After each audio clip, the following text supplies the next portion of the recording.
welcome to episode 5 of Electronic Quarterback, our podcast that is exploring the relationship between technology and leadership. I'm here with my good friend and my second boss that I ever had, Dean Hopkins, and we'll probably end up talking a little bit about maybe some of those days. But first up, maybe Dean, just tell us a little bit what you're doing with 111 Sure. and some of the exciting stuff going on there, and then we'll just go from Explore from there. Sure. Yeah. Sure. 111 has been around about 6 years now. Basically realized that there was a lot of support for early stage startups in Toronto, but that once you ceased being an early stage and kind of entered the middle stage of your life, which is when you're starting to scale things, you didn't have a lot of support. So 111 is literally in the business of providing that next stage of support.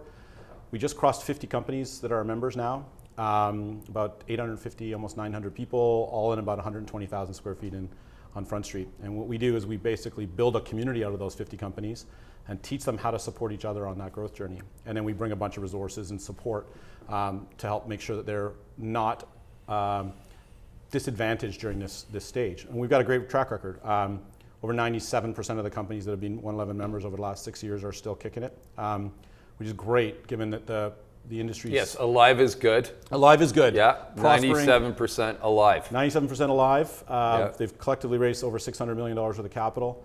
Wow. And we'll have our first probably couple of public exits this year. So I think a great model.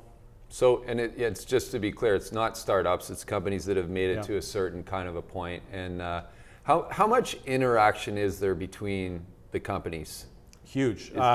So one of the things we do is to get into 111, you have to qualify, to your point, you have to be about $1 million in revenue and more, 10 people or more, having raised a reasonable round of capital. But then what we actually look for is, are you going to pay it forward into the community? Are you going to get involved? Are you going to run events? Are you going to Into the attend 111 events? community. Correct. Yeah. Are you going to Yeah. work with your peers? Are you going to share your network? Are you going to advise people when you can, mentor them? And so the idea is we then provide the events and the coordination to make all that happen. There's about 300 events a year where we encourage the level of collaboration between the companies. Cool. So, Dean, you and I started working together, I don't even want to admit this, but 25 years. yes, it was 25 years ago. And just the job I had before that, we had no email. I joined Cyberplex. We had email. We had a lot, yeah. We had calendars, we had intranets, we had all these things. So it was right in that transition zone. Sure. So we've lived through that. So I'm curious to hear your sort of opinion on leadership and how has leadership been affected by all of this technology, this available information, communication, and what have you kind of seen there in your journeys? Sure. Well, I think this is a long topic. How long you got? It's ours. It's ours. Yeah. I've been at this 25 years, like we talked about. Started a company in 1994 when there were 2,500 websites in the world, and there was still no real public internet, right? You had CompuServe, you had Prodigy, you had AOL.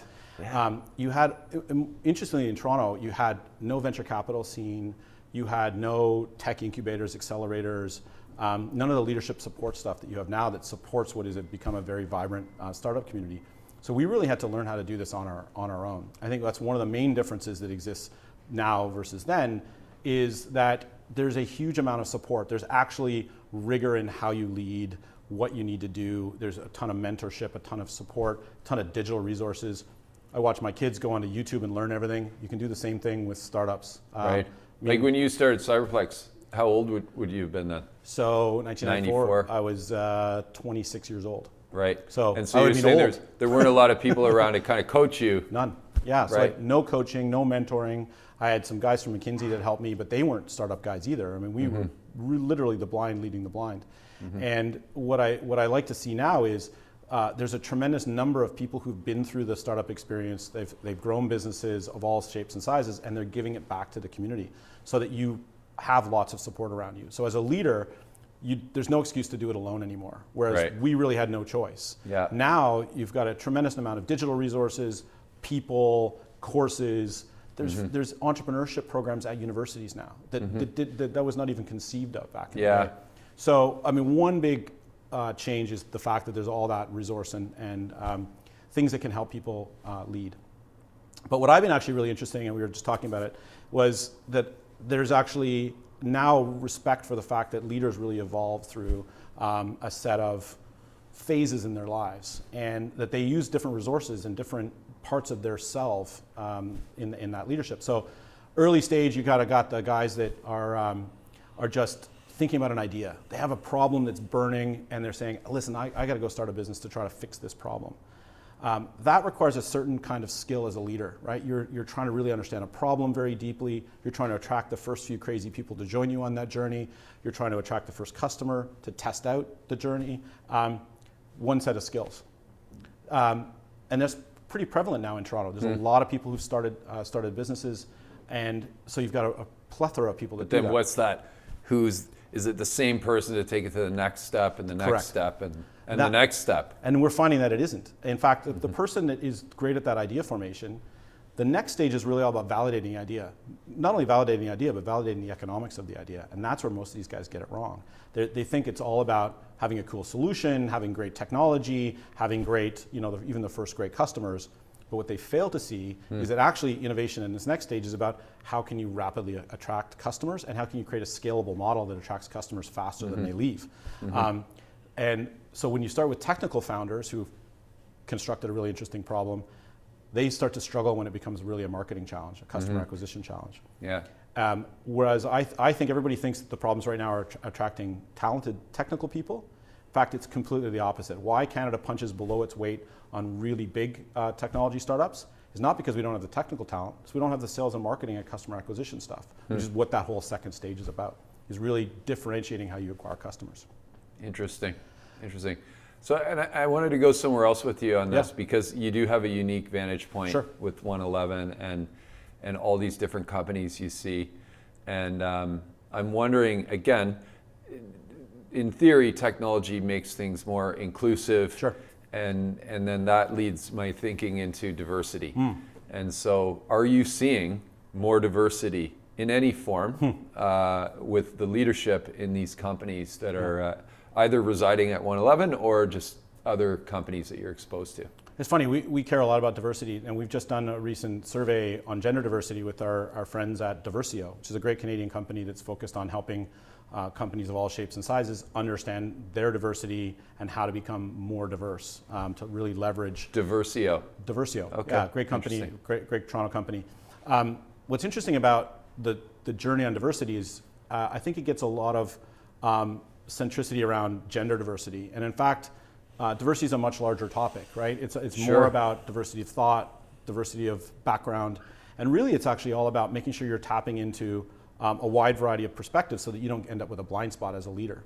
And so the more diversity you can have of points of view, the more likely it is that rich set of experiences will inform decisions you make. Gender diversity is one aspect of it, and that's actually just about tapping an ore vein of talent that we haven't tapped. And if you think about it, building a company in Toronto right now is all about having the maximum amount of talent you have available to you. And if we're leaving 52% of the population aside, it's really dumb. So what we're trying to do across the whole industry, and I'm on a lot of working groups and work with a lot of teams, is to encourage people to think about it as how do we unbridle this incredible pent-up amount of expertise and talent and great thinking in women who don't naturally choose STEM as a career, don't naturally choose startups as a portion of their STEM career. How can we make it more accessible to them? And that we have to change a lot of things to make that happen. We need role models, we need examples at the companies that women can see and go, I want to be like that person. They're not going to look at a middle-aged white guy and go, I want to be that person. They need to see people that look like them and behave like them. So part of the initiative is to elevate the stories, the narratives around these women who are doing amazing things, and get them to the girls who are in school right now and say, you can be like this. That's part of it's storytelling more than anything, because there are some great women. And then it's making, so for example, I do some very simple things. I will not sit on a panel, I will not speak at an event if it's not gender diverse. And that causes the people who are creating the venues for people to tell stories to actually have to balance the stories. And enough of us do that, enough of us make those small changes, it will elevate. Yeah, I mean, I have to say, I was, when we were planning this podcast, I went in LinkedIn, I put in CEO, and everybody that I'm connected to as CEO just pops up. Yep. And it it's mostly men. Yeah, that's the And, problem. I mean, there's some wonderful female leadership, but it would be great to see more of that and maybe more ethnically diverse leadership. We're doing actually really well on that in Yeah. Toronto. The ethnic diversity thing, we punch way above our weight. Toronto is one of the most ethnically diverse places Yeah, in the planet. makes sense. We actually have a really good track record on that. It's women. We're only at 13% of women in tech that So are that's in the senior number. leadership positions. Terrible number relative to more than 50% of the population are women. Yeah. So we got a long way to go. Interesting. And I had, in one of the earlier episodes, I think it was Jim Harris was talking about creating another sort of sub-board within companies that would help you think about things like Gen Z, Yep. millennials, cultural issues, Sure. diversity issues. And have you started to see those kind of boards that are sort of there for that kind of almost sensitivity purpose? Yeah, we haven't seen anybody do that. It's a great idea, though. Yeah, that's what I thought too, actually. One of the when you things said it. we have Yeah. started to see people do, if you're familiar with the B Corp certifications, so it's like ISO 9000 and other things that people are using as a venue to educate and to then say, right, what do I need to do? Give me a list. Well, the B Corp certification is all about corporate social responsibility, diversity, inclusion, environmental friendliness, and Okay. things like that. So we're seeing a number of companies go and submit for and do all the practices to get to be B Corp certified. B Corp. B Corp. And so it's a great, if you really want to be a leader in your company, you want to attract the next generation who care about these things. B Corp certification is sort of this flashing light that says, I care about this stuff, we're putting our money where our mouth is, and we're actually giving this brand to the fact that we live up to that full set of progressive standards, which I think is a tremendous thing to do. Very, very interesting. Well, listen, Dean, we're at the end of our time here for this episode Sure. of Electronic we could Quarterback. go on. At least you know what Electronic Quarterback I is. do. I've played it. Anyways, listen, I will say Dean was my second boss. That was also my last boss I ever had. After that, See, I spoiled him for started bosses. companies after I can't handle this. No, but it's been great to see all the success you've had and over the years, and really glad we could get you out today. Thanks for having me. Appreciate it. Cheers. Thank you for watching this episode of Electronic Quarterback. Don't forget to rate, review, and of course, subscribe to our podcast. And we'll see you next time. Thanks very much.